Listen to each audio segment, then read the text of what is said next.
Good afternoon, everyone. I'm Trey with the First Date Fixed, and today I'm going to be talking about friends and dating. When I talk about friends and dating, I mean, no, not those friends. But when I talk about friends and dating, I mean friends who give you advice, how much you want the person you're dating to spend time with your friends, how much you get your friends involved, and how much you air out your own personal relationships to those friends in mind.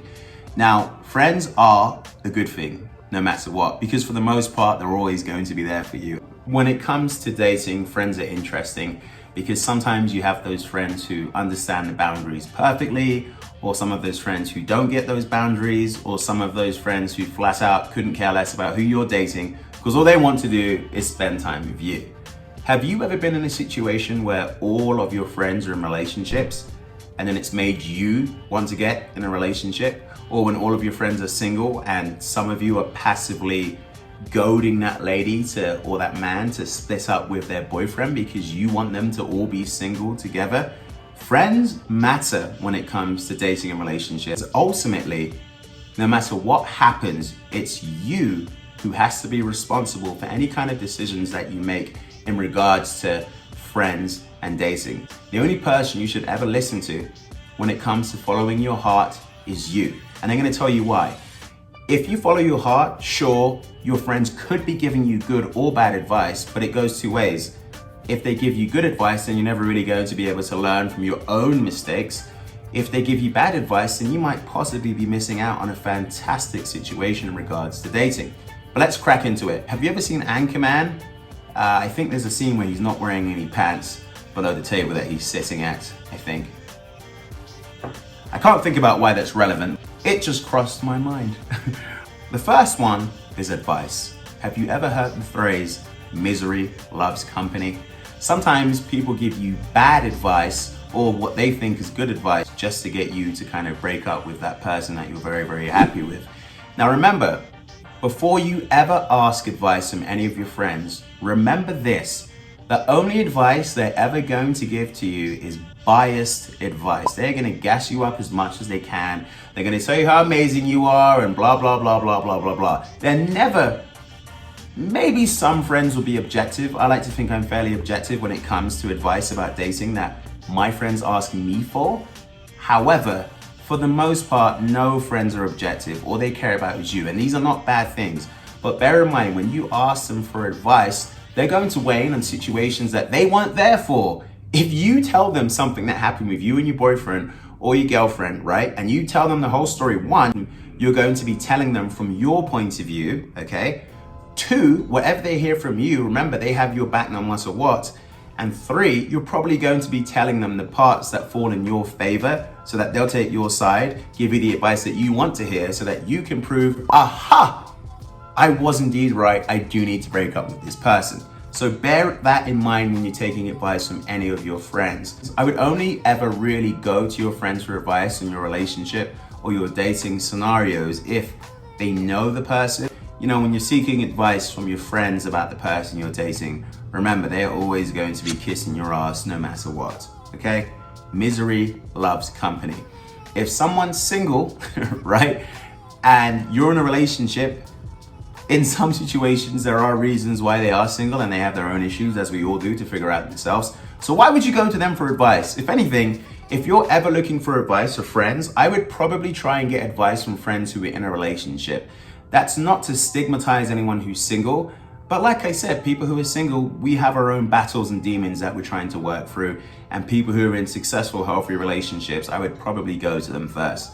Number two, meeting your friends. Now, this is kind of a weird subject because I'm not necessarily sure if there ever is a right or wrong time to get the person that you're dating to go and meet your friends, right? I mean, hell, I've gone on first dates with women where I've had to meet their friends. We've all gone drinking and I might have gotten a bit drunker than I anticipated. Didn't end up seeing that woman again. It's okay, no worries, right?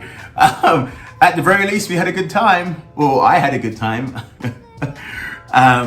But, you know, there's some people that might say, hey, after 6 months, you can meet my friends. As hell, there's some people that might say, after a year, you can meet my friends. So there really is no right or wrong time for that to happen. Me, myself, am very secure in the relationship. When I feel like this person's sticking around, they're not going to ghost, and they have my heart, and they have the best of intentions with me, for the most part, I'm always going to let them meet my friends. We don't want people to meet our friends because we don't want to walk around with egg on our faces, right? We've all been there. I know we have, where you meet someone and after 4 weeks, you feel like you're gonna have kids with this freaking person. You feel like they're amazing. You tell all your friends about them, you rush them into meeting your friends, and guess what? They end up ghosting, or they're part of a cult, or it turns out they were married. I don't know. I mean, this is kind of how dating is these days. You never quite know. So when it comes to them meeting your friends, I would say this: be patient, right? Make sure that when they are meeting your friends, you're very comfortable with it, and it's not something that they're forcing you to do, and it's not something that you are being forced to do if you have to meet their friends. But the two are very important. I also think it's kind of weird when people say, well, I'm not going to take anyone seriously until they meet my friends. I think that's really weird, in the sense that if you ever do get married, you getting married to their friends? Like, if they have such importance on their friends, I don't think that's a bad thing, but I do think it's something to be aware of if that's not how you're wired. Spending time with your friends.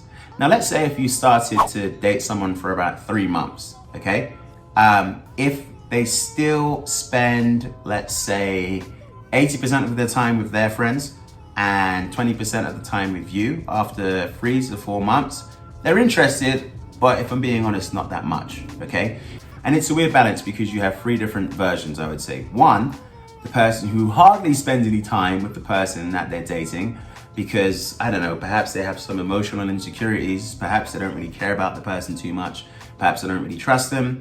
You have the person in between who has the perfect balance of spending time with their friends and spending time with the person they're dating. And then you have the person who does nothing but spend time with their girlfriend or boyfriend.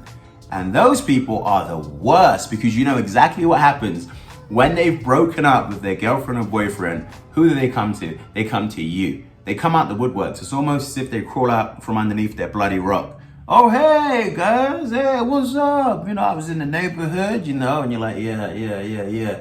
Where have you been the last 6 months, wanker? Me and Stacy broke up. And then they kind of come in and say, yeah, I'm sorry guys, I messed up. You're like, well, just don't cut us out completely, right? You have those 3 people. So when it comes to, hey buddy, how are you? Are you okay? Oh, you're such a good boy. Can you see him? He's making an appearance. Look. Hey, can you see the camera? I don't think you can see the camera. All right, I got a film. Okay. So those are, okay. So those are the kind of people that you have to deal with in regards to friends. Gossiping to your friends about how terrible your relationship is. We all have those friends. Hell, maybe we are those friends. But do not, and I will repeat this again, do not gossip to your friends about your relationship, okay? You wanna know why? For 2 reasons. One, if you keep telling your friends, he ain't shit, he's this, he's a scumbag, blah, blah, blah, blah, blah, he doesn't take you anywhere nice, but then he sweet talks you and you end up getting back to him, what are your friends gonna think of you? They're gonna think you're a fool, okay? And if you're a guy and you keep telling them, oh, I don't really trust her, she's a hoe, blah, blah, blah, blah, blah, she does this, she does that, I don't even like her. When you keep running back to her, 1, your friends are gonna think you're a sucker, and 2, there'll be 0 credibility to what you say. I think it's terrible when anyone in a relationship gossips to their friends about what's going on in their relationship, because it means that there is 0 trust in the relationship. It means that her friends or his friends are in a relationship just as much as you, and you don't know what texts you're sending to her that aren't being screenshotted to her friends. And you don't know what nudes that you're sending him or he's sending you nudes aren't being sent to their friends, okay? So do not gossip about the person that you're dating. It's probably one of the worst things that you can do, because if you're sincere and if you're serious about this person, what ends up happening is the people that you've gossiped to about the person you're dating, they don't like him. They don't like her because all they hear is negative things. And whenever that poor person who has no idea that you're even gossiping about them shows up to a barbecue, right? They're gonna be like, why is everyone being weird around me? Some guy just flipped me off. Some dog just pissed on my feet. They're gonna be like, why is that? Because they're gossiping about you behind your back. Gossiping is the worst thing you can do in any relationship, and it slowly decays. So please do not gossip about your relationship. Okay, those are the things that I would be careful about when it comes to friends and dating. I'm not sure if a lot of people have spoken about this, but essentially I want to be very clear. When it comes to dating, it's about two people and no one else. It's about you and it's about them, okay? Not their friends, not their family. Those people are appendages to what you two are building. They're important. Friends and family should always come first, but for the time being, in the initial stages of dating, you have to keep it between the two of you and build a strong enough foundation that when that foundation is strong, you can go out there and show everyone your love, because you two are that romantic and you two are that cool. Thank you so much for watching this video. This one might have been a bit of a long one. You can go on my YouTube and watch some more videos if you fancy a bit of entertainment from a cheeky British guy. You can also stick around and look at the rest of my Instagram. I have some corny quotes, I have some funny quotes about dating and relationships, trying to help you guys wade through this mess that we've all created. In addition to that, I have a blog at thefirstdatefix.com. Thank you so much for your time. Have a lovely evening.